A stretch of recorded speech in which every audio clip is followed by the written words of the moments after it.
¿Qué tal? Nosotros somos el equipo C, y yo me llamo Edgar Solano. Nosotros le vamos a hablar sobre lo que es el arrendamiento, que el arrendamiento es un contrato mediante el cual una persona llamada arrendador cede a otra el uso y disfrute de un bien, ya sea inmueble o puede ser un vehículo o maquinaria, a cambio de hacer pagos periódicos, también conocido como rentas. También existen diferentes tipos de arrendamiento, como es el arrendamiento financiero, el operativo, el residencial, el de terrenos y el de largo plazo.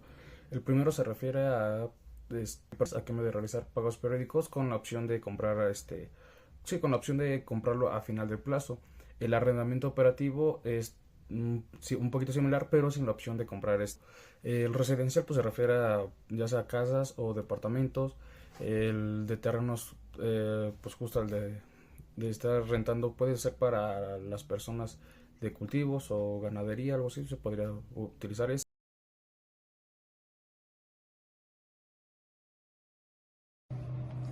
Buenos días, mi nombre es Diego Fernando. Yo les voy a hablar de el arrendador y el arrendamiento.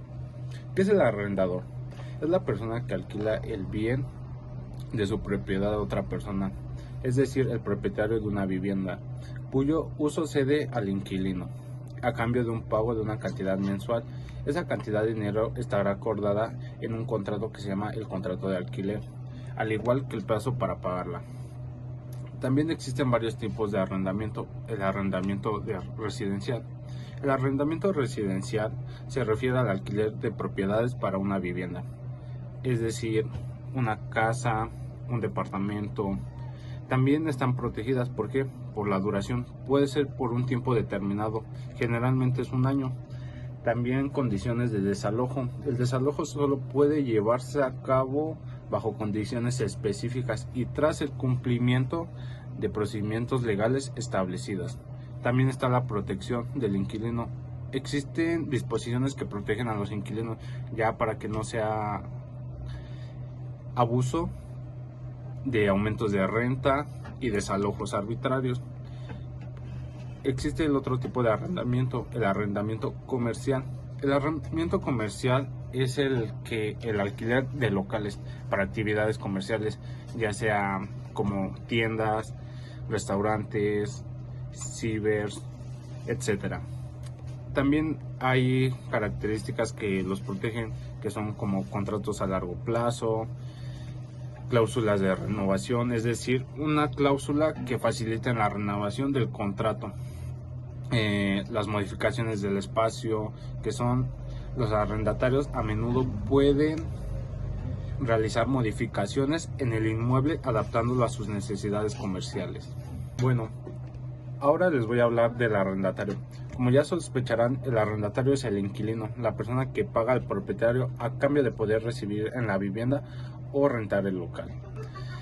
El arrendatario tiene el derecho a usar un bien o un inmueble a cambio de un pago, como ya se los había mencionado. Adquiere el derecho de uso y disfrute de la vivienda sin que por ello el arrendador pierda su condición de propietario. De acuerdo entre el arrendador y el arrendatario se llama contrato de arrendamiento o alquiler. En este contrato se establecen las condiciones del uso del bien, del tiempo de duración del arrendamiento y del monto de la renta.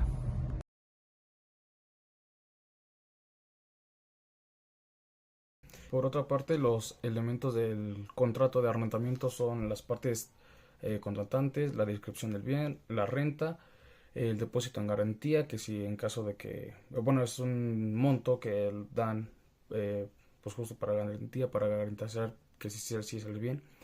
eh, las obligaciones del arrendador y del arrendatario, las cláusulas de terminación, el uso del bien y las firmas de ambas partes para el contrato.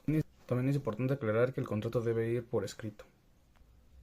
Por otra parte, también los elementos de existencia de un contrato de arrendamiento son las partes el arrendador y el arrendatario, lo que se va a rentar, ya sea el inmueble o el vehículo, y el precio y también el tiempo de lo que vayan a rentar. En el contrato deben incluirse otros datos como los nombres de las partes, la fecha del inicio y del acuerdo de graduación, descripción de la propiedad o del vehículo, los derechos de posesión y uso, el mantenimiento, pues entre otras cosas ahí. Esos serían como los elementos de existencia.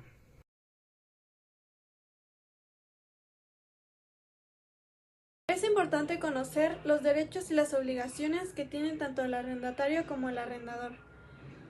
El arrendatario tiene diferentes derechos, como por ejemplo recibir el bien en buen estado, y en caso de que el bien arrendado se dañe durante su uso, debe recibir mejoras o reparaciones por parte del arrendador.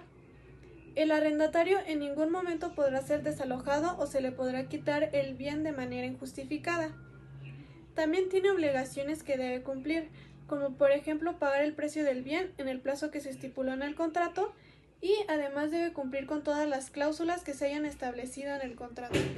También debe cuidar y mantener en buenas condiciones el bien que se le está arrendando. Por otra parte, el arrendador tiene la obligación de entregarle al arrendatario el bien en buenas condiciones y a realizar las reparaciones necesarias.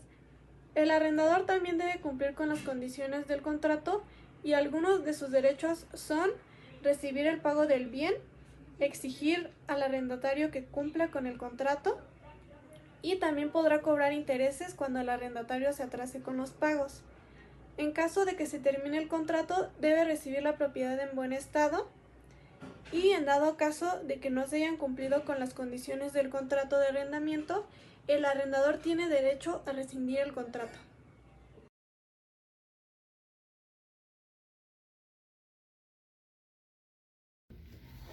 ¿Cómo puedes presentar tu declaración anual en la página del SAT?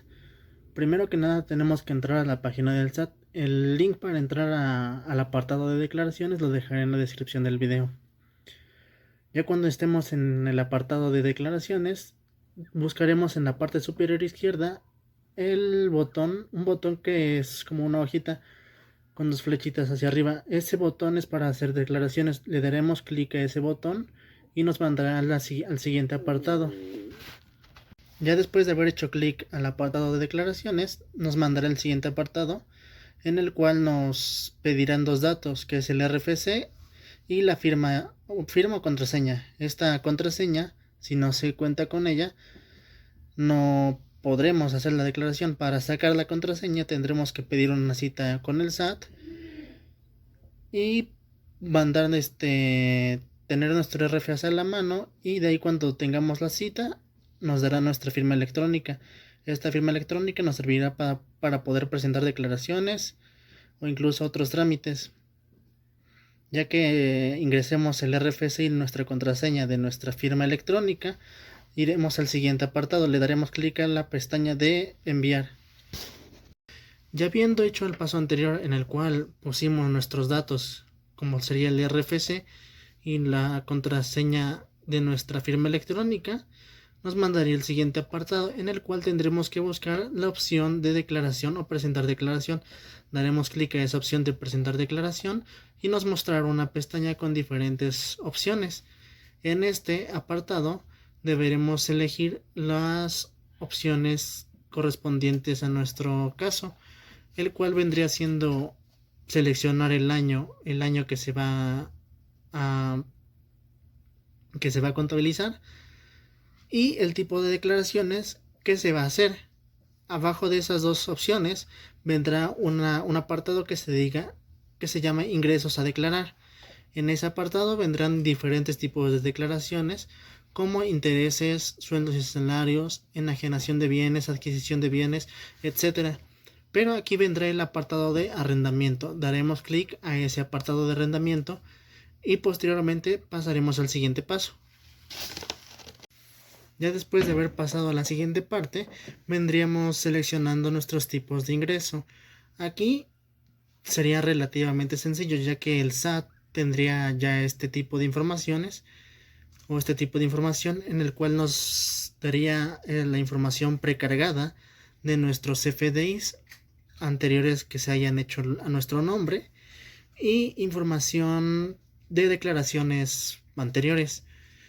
Aquí revisaremos que la información escrita sea correcta y nos mostrará nuestros tipos de ingresos que se hayan cobrado, los ingresos que sean exentos. Estos van a ser por los cuales no tengamos que haber pagado nada, o los que no generan impuestos. Y si obtenemos otro tipo de ingresos, y seleccionar esos otros tipos de ingresos, seleccionar cuáles fueron o qué tipo de ingresos fueron. Ya en este siguiente paso nos encontraremos en la sección de deducciones. Aquí es importante elegir las deducciones que vamos a realizar o las deducciones a las que nosotros hayamos accedido. De igual manera es importante que revisemos qué es lo que vamos a hacer, porque existen dos tipos de deducciones llamadas ciegas, que en estas no se cuenta con ningún tipo de información como CFDIs o comprobantes fiscales o facturas. Estas deducciones ciegas se harán al 35%.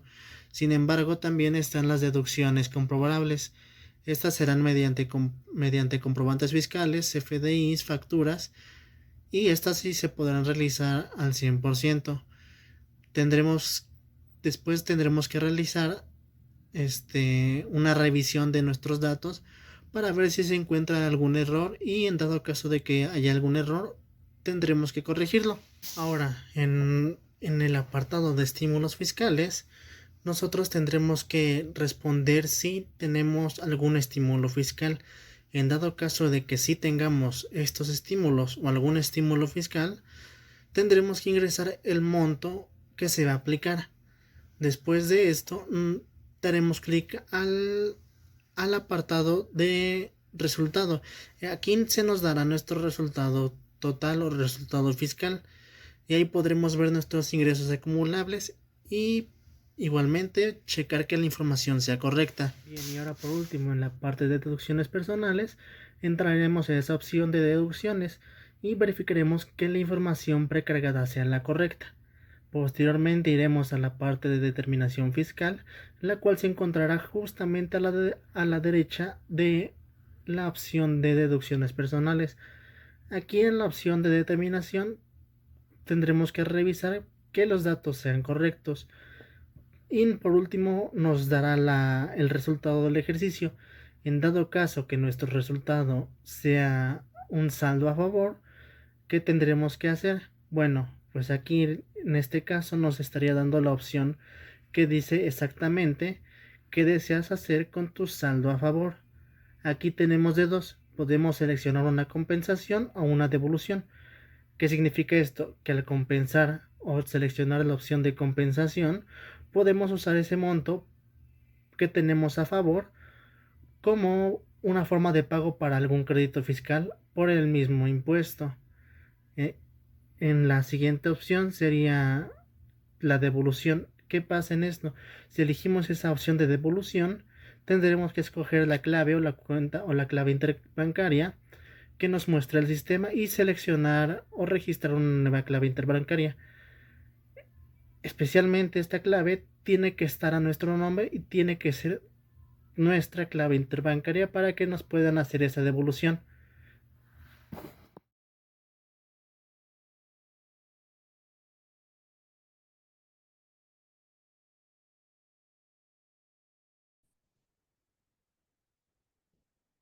Buenas noches. En esta ocasión estaremos viendo cómo se resuelve un ejercicio de arrendamiento. En este caso nos dice que nuestra persona física tiene dos ingresos, que son la renta del local y la renta de una casa habitación.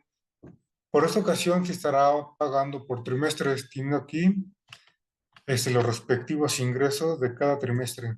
Lo primero que tendremos que hacer es sacar el total, sumando la renta habitación y la renta del local. Una vez tenido el total de nuestro primer trimestre, procederemos a hacerlo con los otros tres. Una vez ya teniéndolos, tenemos que ver qué deducciones podemos hacer según la ley. En este caso, tomaremos lo que es la deducción ciega. Esta deducción nos permite disminuir el 35% de nuestros ingresos totales. Esta deducción tiene su fundamento en el artículo 115 de la ley del impuesto sobre la renta.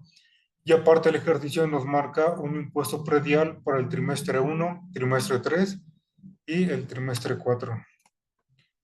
Iniciaremos sacando la deducción ciega, multiplicando nuestro total por el 35%. Y después haremos lo mismo con los demás trimestres. Una vez teniéndolos, pasaremos lo que son los impuestos prediales.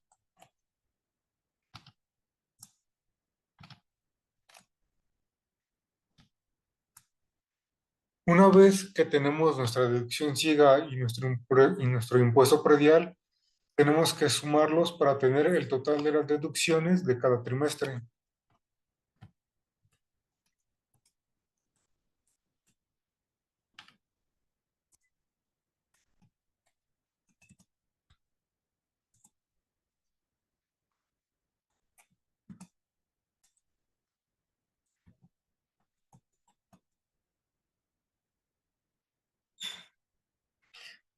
Una vez teniendo el total de nuestras deducciones, lo que sigue es sacar nuestra utilidad fiscal. Esa utilidad fiscal la tendremos disminuyendo el total de nuestros ingresos menos el total de las deducciones. Lo mismo que se tendrá que hacer para los 4 trimestres. En este caso, el ejercicio no nos marca una PTU, por lo que la PTU será de 0 y nuestra utilidad base para sacar el ISR se quedará igual a la utilidad fiscal. Para calcular los pagos provisionales, lo que tendremos que hacer es tener nuestros ingresos acumulables para restar el límite inferior, lo que nos dará nuestro excedente del límite inferior, lo que lo multiplicaremos por nuestro impuesto marginal, le sumaremos la cuota fija y nos dará lo que es el ISR a cargo. El límite inferior lo sacaremos de esa tablita. Esa tabla se va a utilizar cuando sea el pago de ISR por arrendamiento de manera trimestral. Nuestros ingresos acumulables serán igual a nuestra utilidad base.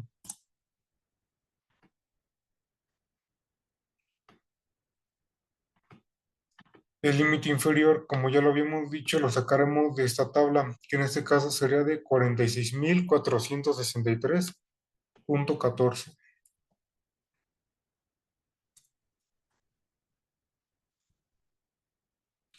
Lo que será lo mismo para todos los trimestres. Una vez tenido nuestro límite inferior, lo disminuiremos a nuestros ingresos acumulables para tener el excedente del límite inferior. Lo que procede es multiplicarlo por nuestro porcentaje de impuesto marginal, que en este caso nos dice que es del 21,36%.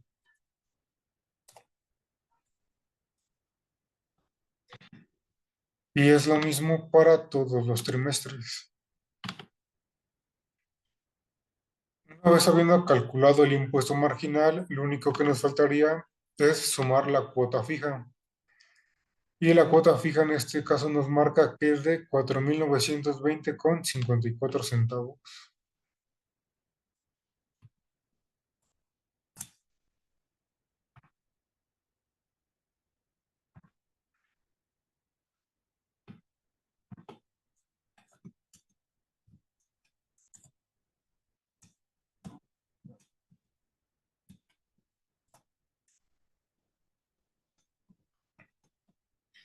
Una vez hayamos sumado la cuota fija, tendremos lo que es nuestro ISR a cargo.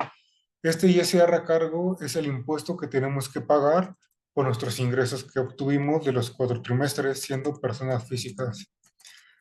Y bueno, esto ha sido todo por el día de hoy. Espero que les haya servido. Hasta luego.